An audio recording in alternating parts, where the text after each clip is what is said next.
Okay, good morning and welcome back, everyone, to the start of 2025 and a new year. I hope everyone has had a healthy and happy holiday. Let's go ahead and get started because we are starting off the year with a much more um, sapier view of the equity markets. So let's take a look at kind of where we stand and what how we're looking at this from a chart perspective.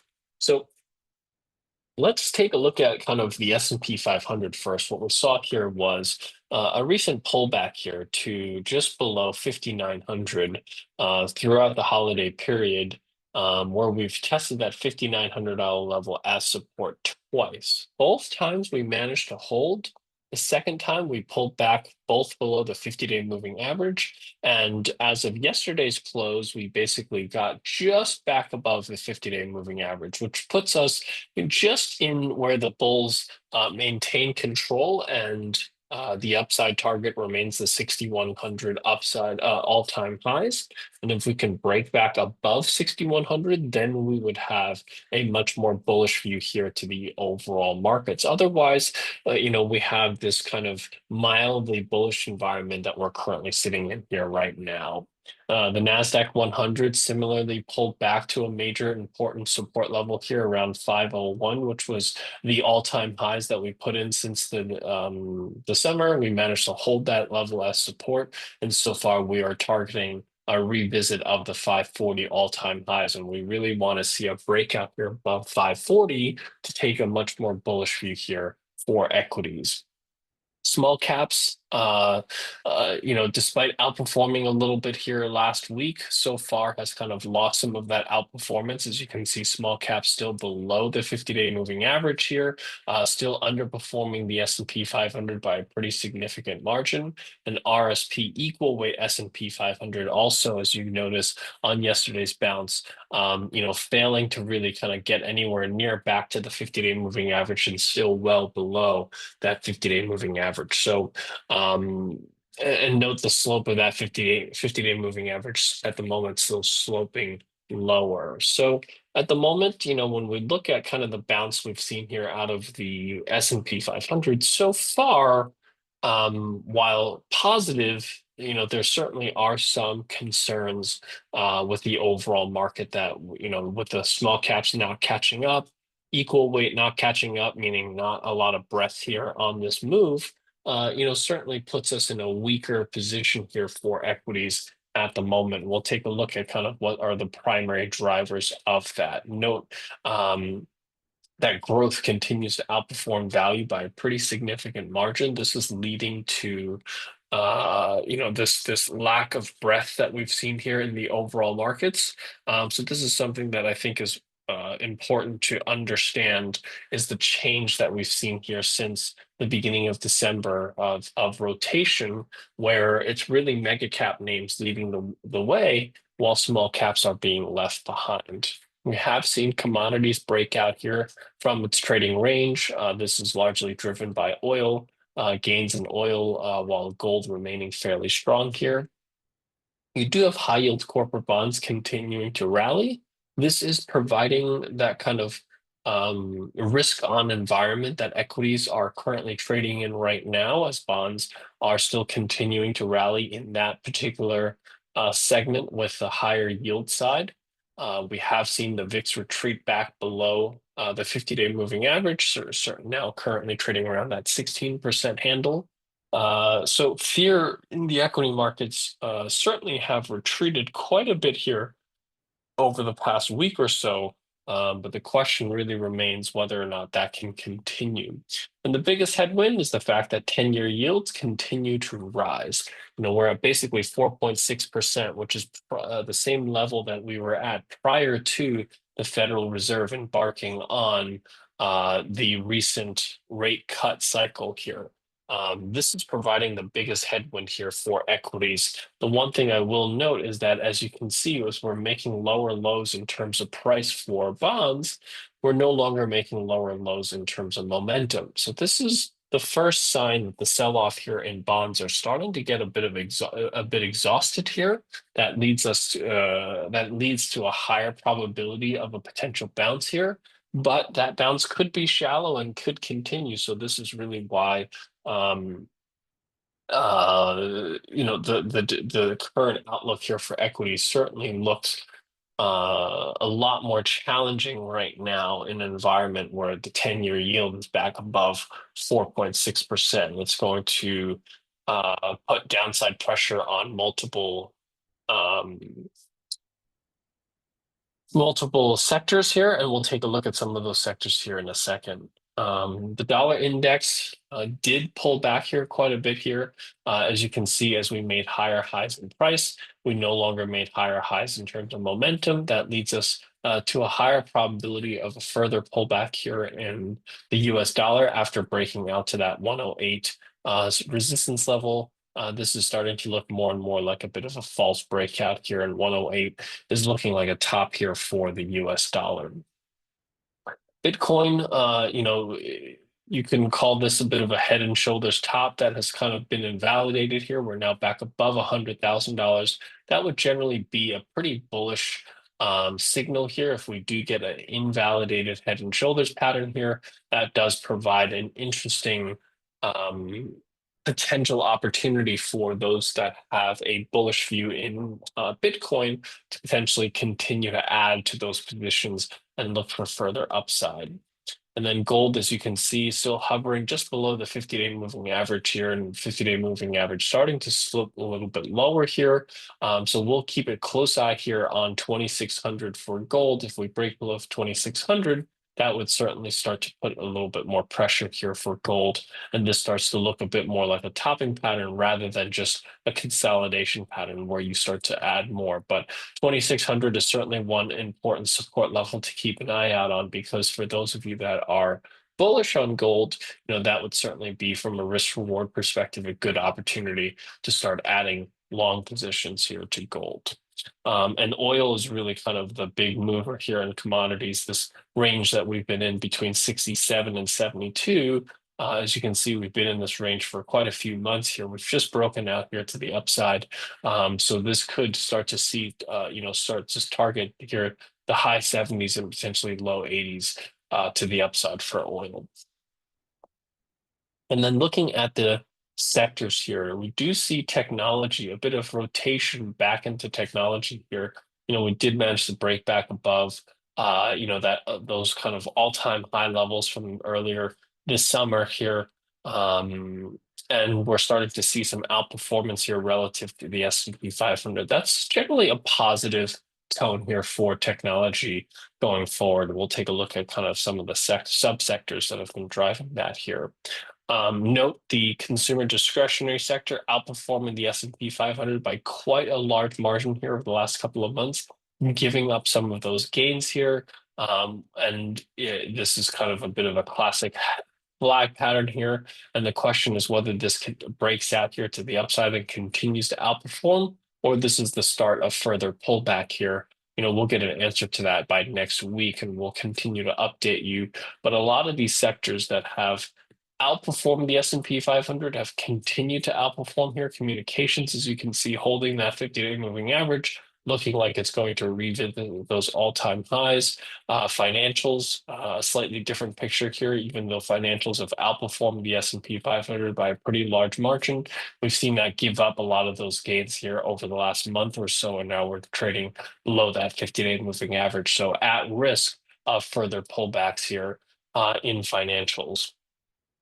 Consumer staples, as you can see, continues to underperform the S&P 500, making a new relative low to the S&P 500, breaking also below some major support levels here. So consumer staples looking at risk of some further downside going forward. Healthcare, as you can see, underperforming the S&P 500 by a pretty large margin.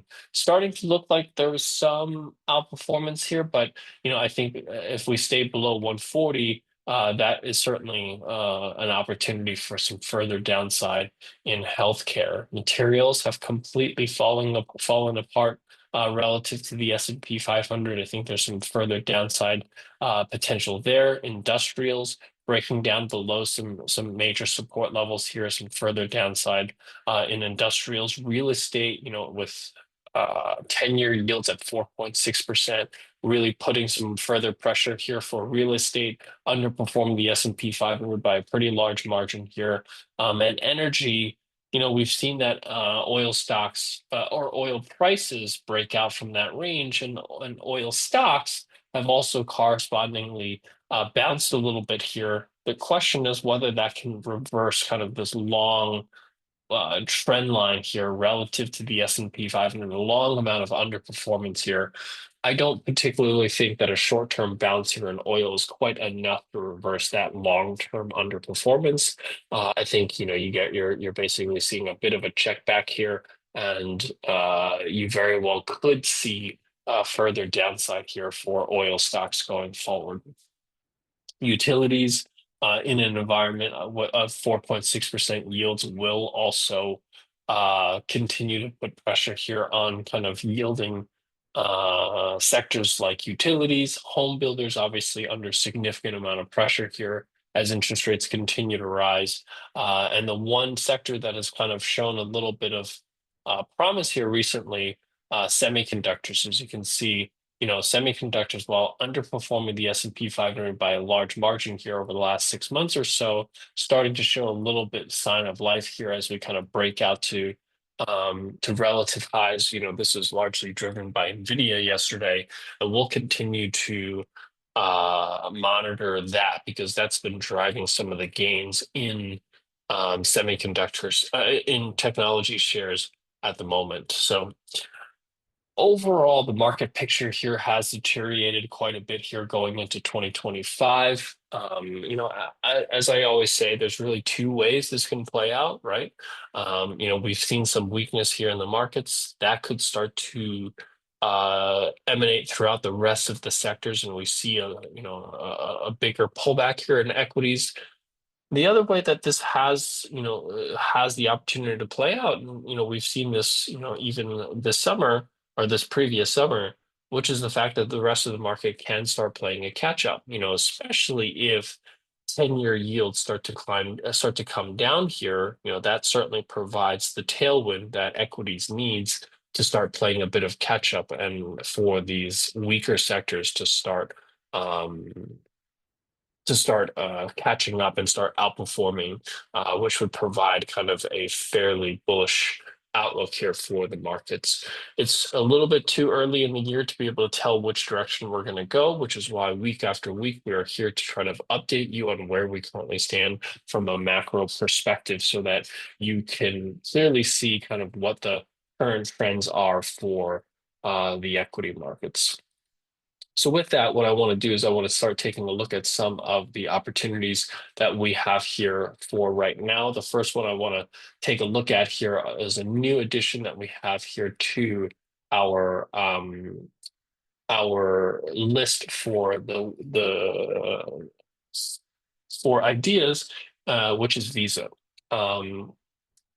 Visa recently, as you can see, broke out to new highs above 290. Since it broke out here, it continued to push higher here.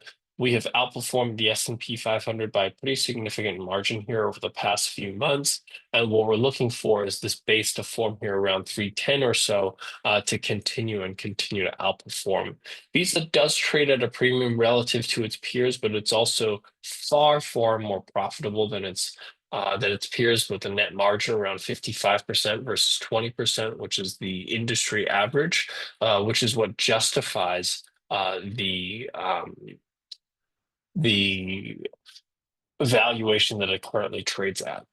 The next one I want to take a look at here is Boeing. Now, we added this stock prior to the somewhat recent devastating news out of Korea, because the turnaround story here for Boeing is very much seemingly taking some shape here, and we wanted to kind of highlight that opportunity here for investors because as you can see, Boeing has kind of managed to get back above that 170 level here, which has been an important support and resistance level here. We broke out above that level. We came back to retest this support, and we're looking for that continuation higher here. They've got a new CEO. They've gotten through their labor strike. They've gotten new funding here. They're focused on kind of improving deliveries. They've seen um, uh, some early uh, numbers that are pointing to kind of a more optimistic um, trajectory for deliveries. So, everything seemingly aligning well for 2025. Now, the recent crash of a 737 in Korea, it starts to put that into question, and certainly puts their safety into question here. Whether that was any fault of Boeing is certainly still very much up as an open investigation. So there is some risk in taking on kind of this particular stock, but there are many early signs of improvement for long-term investors, which is why we have Boeing added to our buy list recently. Dexcom, this is a medical device company that also, having struggled quite a bit lately, is showing some promise here, kind of completing a bit of a bottoming formation here and starting to form a base here above 80, and we're looking for that continuation all the way up to that 110 level here. Dexcom also, trades at a premium relative to its industry, but is expected to grow significantly faster than the industry for both top and bottom line, and is more profitable than their peers, which is why we have a bullish view here for Dexcom. Arista Networks is another one that we currently have a bullish view here on right now. As you can see, we recently pushed out to new 52-week high.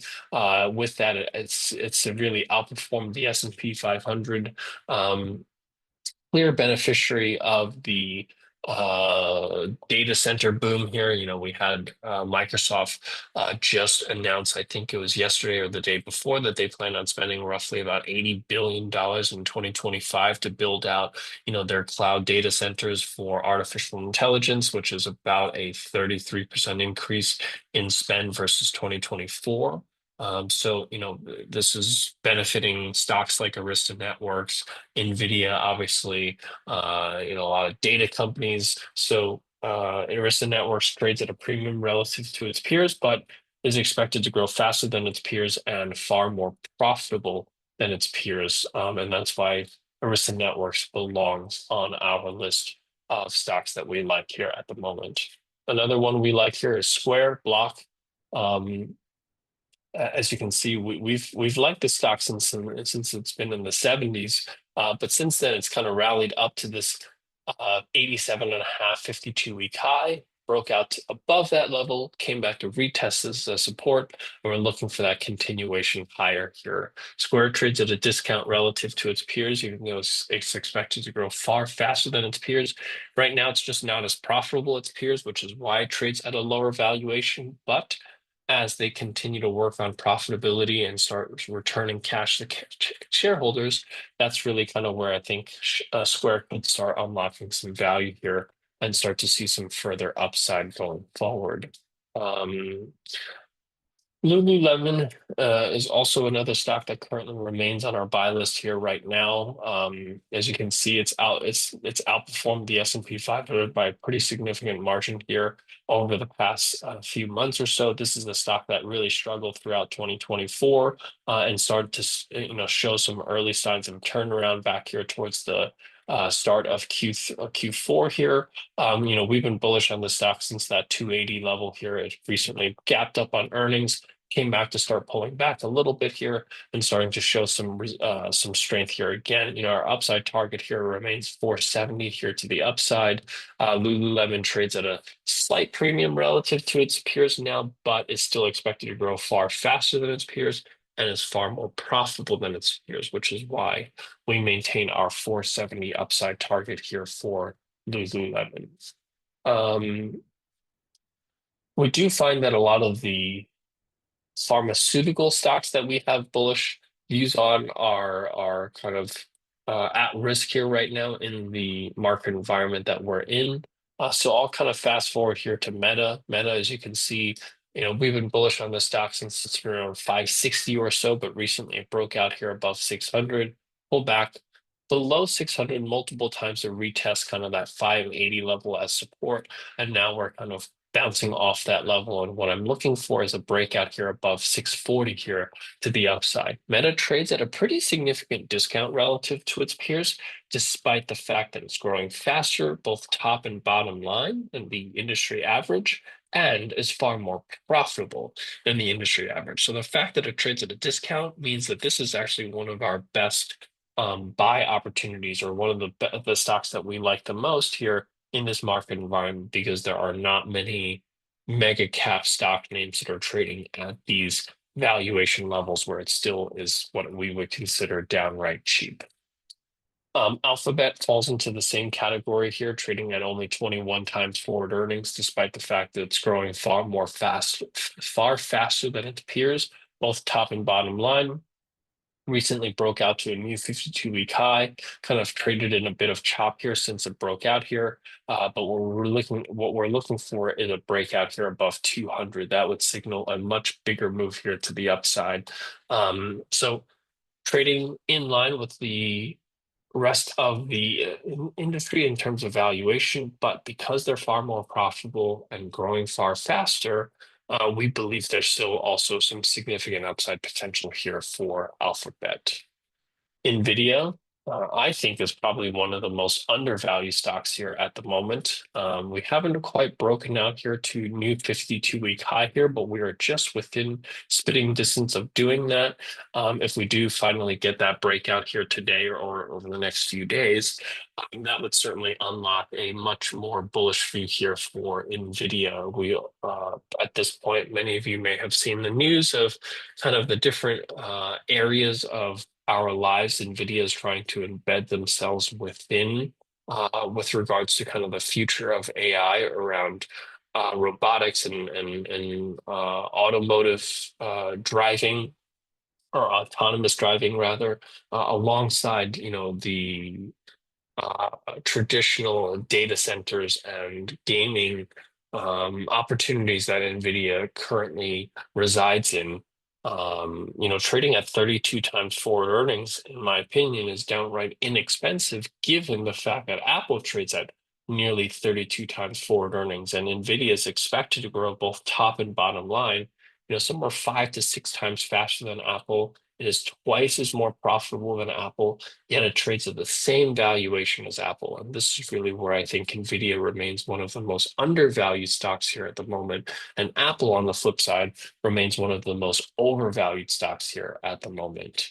Um, so Adobe is another one that we're looking at here right now. And we'll see if Adobe can managed to kind of hold on to these gains here right now. So Adobe clearly looking quite bearish here, but that's really kind of where I think the opportunity lies in, right? We all know the old adage of buy low, sell high. How do you actually buy low? You gotta try to pick some bottoms here, and that's exactly what we're doing here with Adobe. Adobe trading at only 21 times forward earnings, despite the fact that it grows faster than its industry average. It's far more profitable than its industry average, yet it trades at a pretty significant discount relative to its peers.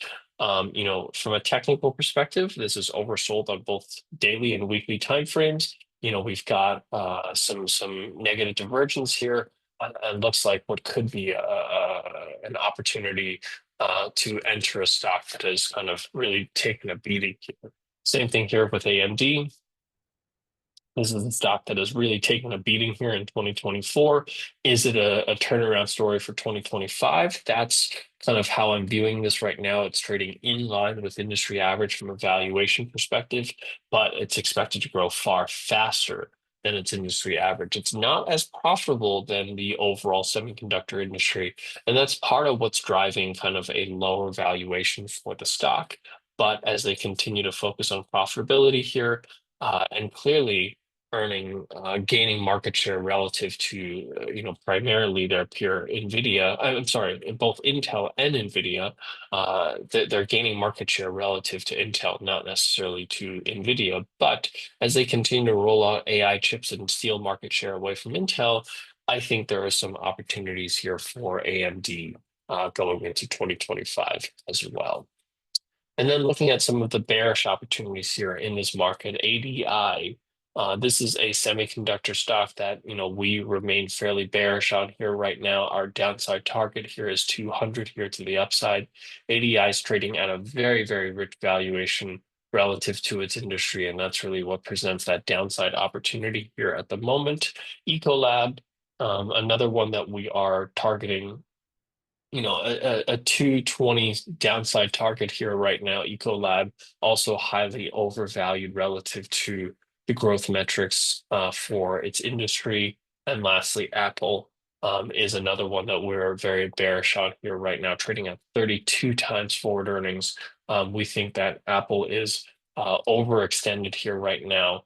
And the immediate downside target here is 235. If we get below 235, that opens us up to the low 200s here. Apple trading at 33 times forward earnings is very expensive, especially if you consider that Nvidia is also trading at 33 times forward earnings, and the outlook for both companies could not be more different from each other. So, which is why I like a long Nvidia, short Apple type positioning here right now within mega cap tech stocks at the moment.